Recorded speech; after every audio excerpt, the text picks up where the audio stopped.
Breaking news, a madman went on a shooting spree today in St. Paul, Minnesota. 2 people shot. Madman took his own life. Whoa! Listen to this, folks.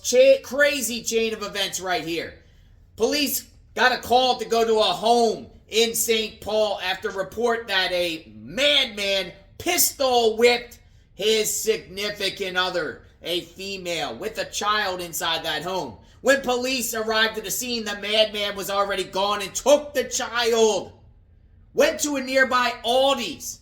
Police got the report the madman was inside an Aldi's with the child. Police went there to arrest the suspect, only for the suspect and the police to get into a shootout with one another.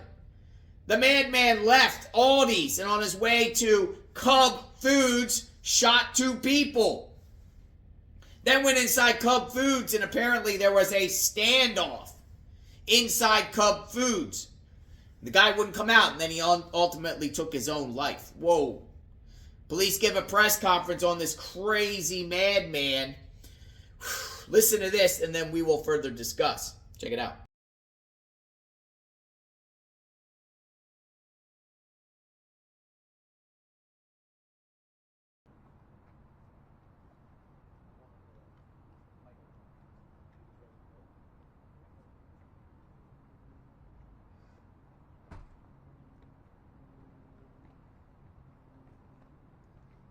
Well, hello everyone. Thank you for being here. My name is Axel Henry. I'm the Chief of Police for the St. Paul Police Department. We'll be providing, if you haven't already got it, a public statement that's being issued by our department, as well as you can expect to get a lot of information from the BCA. But again, I want to remind everybody, this is a new and active scene and it is not our investigation, so I'm going to be limited on what I'm going to be able to tell you and some specifics. I will tell you that just before noon today, our officers were called to a domestic violence call involving a man with a firearm who had apparently pistol whipped a person in the house with that gun and also fired that weapon inside that home. When our officers arrived, they began collecting evidence and taking a report. Apparently at that time, that man had left with a very small child. We put out a description and began to look for that party, and a short time later, approximately 5 or 6 blocks west of that location, in a more commercial area that includes several grocery stores and businesses, a man matching the description with a very small child was reported to have gone into the Aldi supermarket, which was occupied with a lot of shoppers doing grocery shopping. Our officers went inside that location and did indeed locate a person in there that matched that description. At that time, as they attempted to talk to him, that person assaulted our officers physically and then attempted to flee from the store. At that point, our officers gave foot pursuit, and just before leaving the store, that person produced a firearm and our officers and that person exchanged gunfire. That person then fled the scene. Thankfully, the young child was left behind and our officers were able to recover that person and make sure that they were unharmed. And thankfully, no one inside that grocery store was hit by gunfire. The officers then gave foot pursuit further westbound towards the Cub Foods. In between that location, another business was open and had customers in it. And 2 people were shot at that location as the person was running from Aldi's to the Cub Foods. At the Cub Foods, again, another grocery store occupied by a lot of people doing their grocery shopping. Our officers were able to see that person running in towards the entrance of that store. Some shots were fired at that location and the person went inside the grocery store. We quickly began to evacuate people. As you can imagine, they were running out. People had heard these shots. They saw this person running with a firearm. We were able to evacuate, and our team set up very quickly a rescue squad or team of people to go inside, which they did. They were able to contain that person in the store until we were able to get more SWAT elements there. We began communicating and negotiating with that party, and shortly thereafter, approximately 10 minutes later, that person died from a self-inflicted gunshot wound. Because of the serious nature of this crime and the vast locations, multiple places where this happened, we have asked that the BCA come in and investigate this for us. I first and foremost want to extend my thanks to the BCA for helping us out in this manner. I'd like to also extend my thanks to the multiple law enforcement agencies surrounding us that reached out during this active shooting and this active shooter threat, offering their assistance. And most importantly, I want to thank the men and women of the St. Paul Police Department who behaved in a way today that was incredibly brave and responded and clearly stopped something from being way, way worse. I don't think it's wrong to say it's a miracle we don't have greater injuries or deaths on this case today. I also want to give a special thanks to the people who live and shop and recreate on the east side. There were dozens and dozens of people out at all of these locations, and they responded heroically. They got out of the way. They listened to the commands of officers trying to direct them to keep them to safety. It is sad that we live in a world right now where active shooters and violence like this can happen at this level, but our community responded in a very heroic fashion themselves. But again, I cannot say enough about the work that the men and the women of the St. Paul Police Department who responded to this in real time did. And with that, I'll turn it over to the mayor.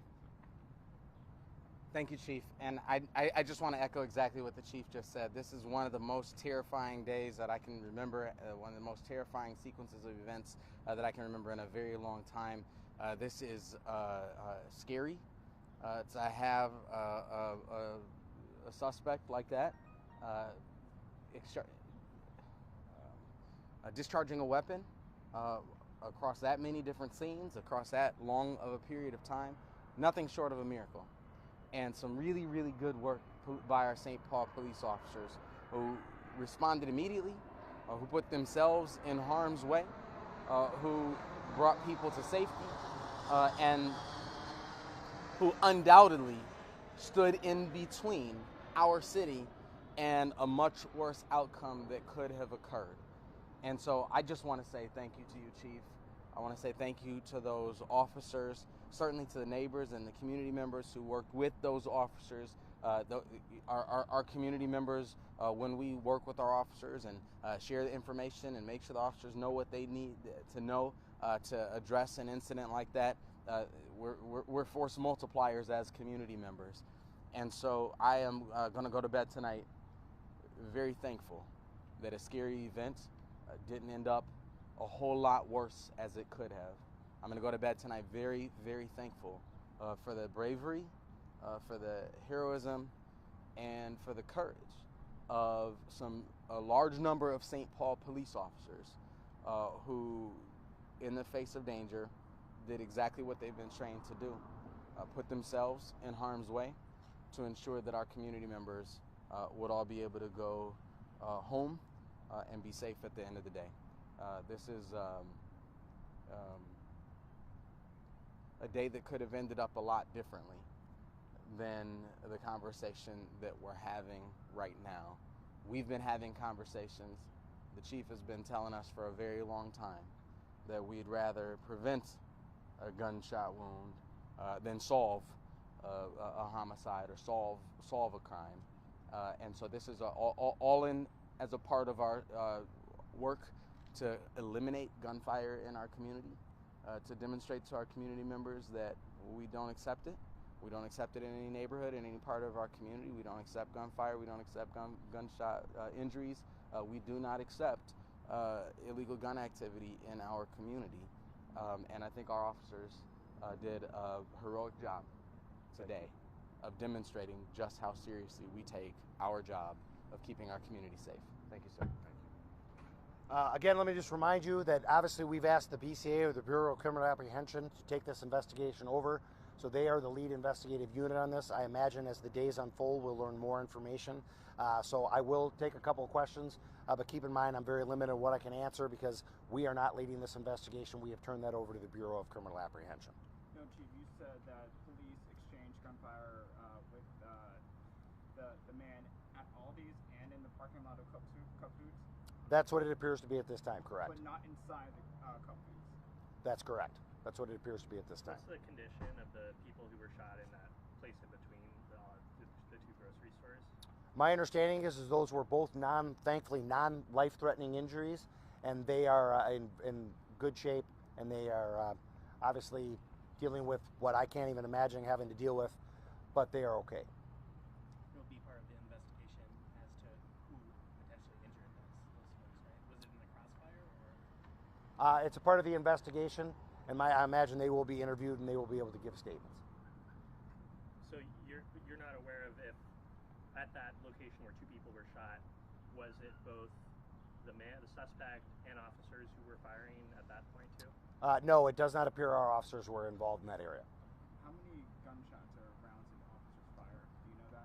I do not. The BCA will know that. They will recover the firearms that were used. They'll recover shell casings, things like that. They will determine all those things. Thank you. Thank you so much. Thank you all.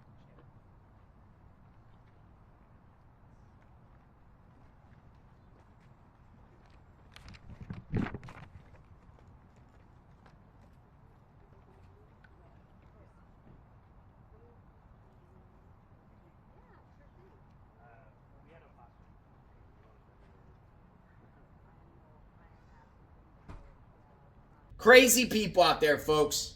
This could have been any one of you out there shopping at Aldi, shopping at Cub Foods, and only to be hit in the crossfire because of a madman trying to run from police. Just shows the crazies out there. Stay safe, everyone. If more information comes out about this case, you will hear it here on JLR Investigate. Sub to the channel, like, hit the notification button. We will talk soon. I do my shopping online to avoid the craziness. Stay tuned.